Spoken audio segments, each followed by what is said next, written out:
It was supposed to be a peaceful getaway, a weekend in the wilderness to clear my head from the chaos of city life. The campsite was miles from the nearest town, nestled deep in a forest so dense that sunlight barely pierced through the thick canopy. I arrived late in the afternoon, pitching my tent near a small, tranquil lake. As dusk settled in, I built a fire and cooked a simple meal, the crackling flames the only sound in the stillness. The isolation was comforting at first, a stark contrast to the constant noise of my daily life. But as night fell, an uneasy feeling began to creep over me. The forest, which had been so serene in the daylight, seemed to come alive with shadows and strange noises. Every rustle of leaves, every snap of a twig, felt like it was amplified in the silence. I tried to ignore it, telling myself it was just my imagination playing tricks on me.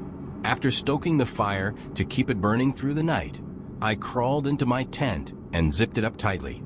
The warmth of the sleeping bag enveloped me, and I began to drift off to sleep.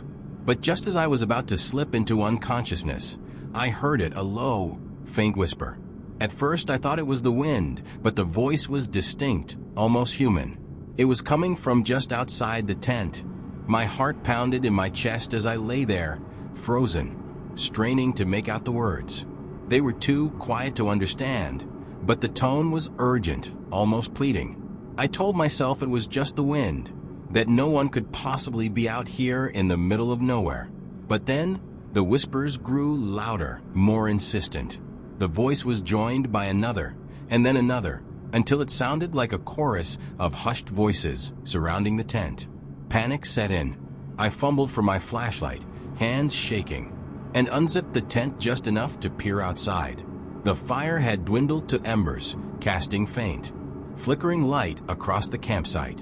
The forest beyond was pitch black, an impenetrable wall of darkness. There was no one there. I stepped out of the tent, shining the flashlight in every direction, but the only thing I could see were the trees, standing silent and still. The whispers had stopped, replaced by an eerie silence that made the hairs on the back of my neck stand up. I quickly threw more wood on the fire, watching as the flames roared back to life.